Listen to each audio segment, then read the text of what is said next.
ipapakita. So, challenge yun para sa amin. It's a horror movie. At the same time, hindi mo i-reveal na nakakatakot o let it be a ordinary one. That's where the challenge is. And kami ni Yasi, I've worked with Yasi sa Provinciano. 5 taon tayo noon, no? O, 5 taon. And I like horror films. I was in the first Shake, Rattle, and Roll 1. So, ilang years na yun? 1982. 83. Yung kay Maning Borlasa, yung Ouija board. So, yung iba sa inyo na hindi ka pinanganak nun, panonoorin niyo yun. There are 3, tatlo yun. Tapos I came out in Shake, Rattle, and Roll 4. Tapos marami ng horror. Pero iba to, for the first time, malaki yung role ko rito na like I said, hindi dapat i-reveal, baka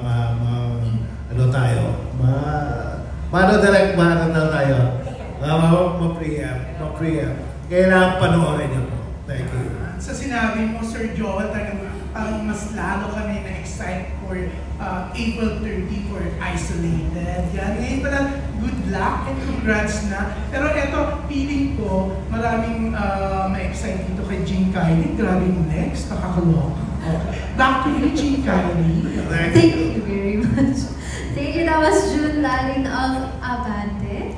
Alright, and by the way, just in yung 6 p.m. pala, it's just the teaser. Ayan, yung 6 p.m. yung teaser. Bali, nauna po pala tayong mapanood ng teaser. So, that's fun. And yun ang makaka-excite talaga. Malalaman po natin, biglaan na lang pong dadating ang official trailer on the social media. So please stay tuned for that. And once it comes out, please kindly share it to your friends, your family, and all social media platforms. Thank you very much. Alright, moving forward, for our next question, we have Robert Regentina, Manila Bulletin. Hello, magandang hapon po. Direk, good afternoon. And congratulations, para meron Benedict Nika Film Festival ngayong month. Direk, so how different is Isolated from other horror films? Parang naging parang it's a challenge sa akin mag-mix ng genre. So ito rin, mix rin yung genre which is challenging. May horror siya, may suspense, and may thriller.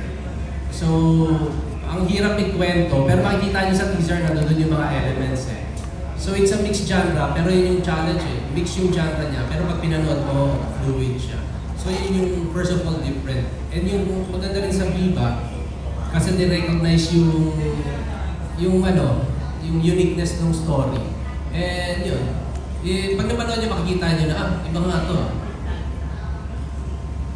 Okay, Direk. Second question. Direk, last month, si Direk Joel Lamang nag-express ng concern sa AI, Artificial Intelligence, na soon, baka pwedeng i-wipe out dito ang mga directors, actors, and writers, para gano'n.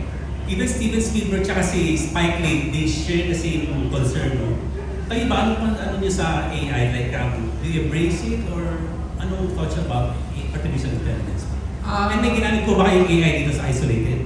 Special effects meron, pero AI wala naman. Pero AI kasi it's unavoidable eh. Unavoidable na yan eh. And sa lahat naman sa buhay ng tao, you have to embrace technology. Because film is also a technology. It came from theater, di ba? Dati teatro yan eh. And then na-invento yung film camera, moving camera, then the sound. So you have to embrace technology eh. And the technology can only go so far as kung saan dito gustong dali ng tao. So in the end, kailangan pa ng tao magpaandara niya. And actually, I tried eh. Kasi gusto kong makita. In writing, I tried eh. Tinry namin, sabi ko, input mo nga itong may ginawa akong treatment, input mo sa AI. Tingnan natin how it will, scenes, naglagay ako scenes. Tapos sabi ko, sige, paggawa mo nga sa ChatGPT, paggawa mong script. Sequence treatment. Nung binabasa namin, maganda yung pagkasulat eh. Pero walang puso. So what I had to do is, I had to revise everything. We had to go back to zero. Pero ginagawa na yan kaya nga nakakainis minsan kasi pinapasa sa'yo AI. Tapos makikita mo dito eh, hindi gawa ng tao to eh. Mahalata mo eh. Diba? So yun, so it's kahit naman yung human touch kailangan pa rin. Maraming salamat. Thank you. That was Robert Argentina of Manila Bulletin. For our next question, we have Juan Belinario of TV5 Digital. Okay po, first question for Yasi. Yasi, syempre yung last yung pinagsamahan ni Sir Joel was ang probinsyano. Paano? Can you share with us, kumusta na yung dynamics nyo ngayon dito sa Isolated? How was your working relationship? Ano yung mga mas natutunan mo pa kay Sir Joel working with him?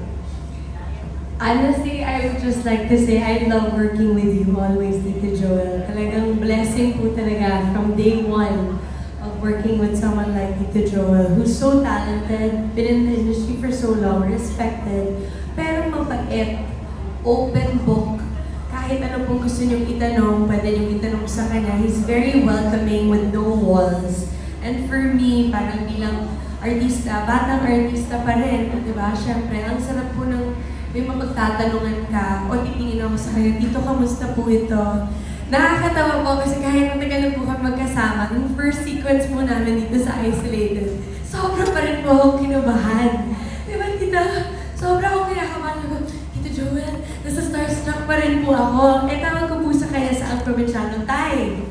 Eh, dito different dynamic po talaga. Tsaka, grabe po talaga yung script nito. Paikot-ikot, nakakagulat. So, ako, talagang, I'm trying to take him away sa pagiging tatay ko. Pero, yung Joel Torre na superstar, nandyan pa rin. Ay, bakit ako ng bakit, direct? Sorry po. Tapos, after nun, wala. It's very, very relaxed. Relaxed with everybody. Sa totoo lang po. Ang script lang po talaga hindi relax tsaka ako. Kasi kabado po ako palagi. But, one of the easiest and hardest projects that I've done is Isolated. Because of Tito Joel, ang sasandalan ko palagi, sobrang galing din ako. And everyone else. Wow, kaabang-abang talaga Yasi. Of course, yung second question ko kay Sir Joel. Sir Joel, it's been a while since we saw you doing projects na horror. I think yung last mo was Sanib. Years ago.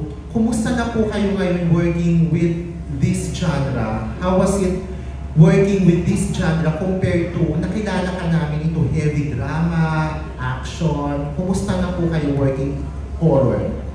That's true. The last few films I had was a drama kay Lola and the Kid, may comedy naman. Pero I tried to stay away from doing horror, but when I saw the script and the challenges ng characters, yun naman ang sa akin nagpapatanggap ng isang project. Nakita ko yung how intricate it is. Huwag na tayong mag-spoiler alert, no? Hindi tayo pwedeng magbigay. Pero nakita ko yung horror na it's also a psychological horror. Hindi lang siya horror na horror as in plain horror, but both of them. And I enjoyed working with the cast. Si Yasi, nakita ko kung paano na siya nag-mature. I knew siya from Provinciano. She was a dedicated actress.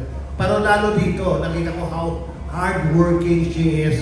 Hindi siya kontento na okay na yun. Gusto niya kunin yung eksena. And she worked so hard for it. It's worth watching her reaction to the genre of horror films. And si Direk naman, nakakagulat na sumusulat pala kayo ng ganitong genre, which is surprising, no? Kasi ang maganda kay Direk, iba-ibang klaseng pelikula rin ang ginagawa niya.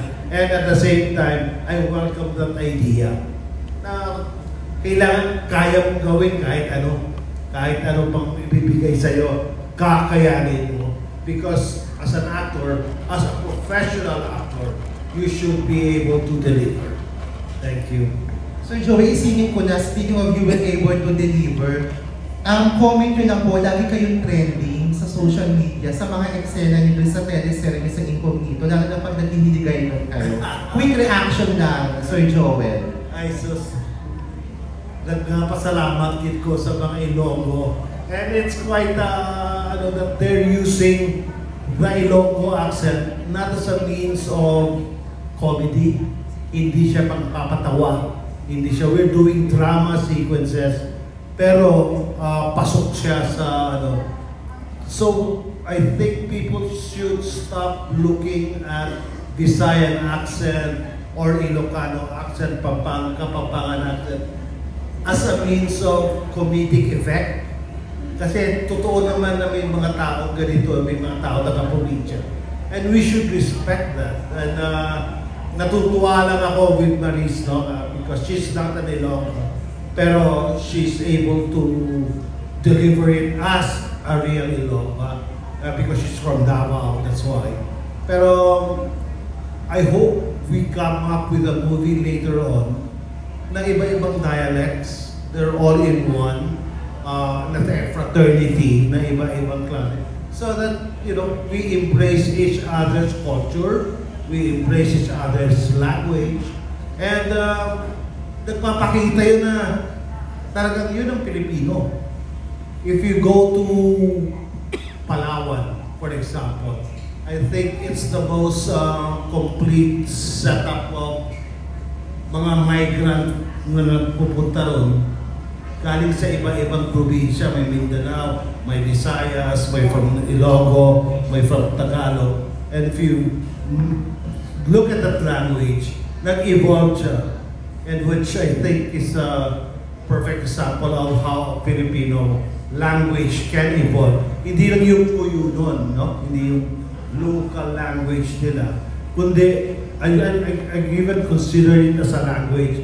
Hindi lang siya yung ano tawag ito, yung probinsya mo. It's a welcome thing. Thank you. Thank you po, and congratulations. Looking forward dito po sa Isolated. Thank you po.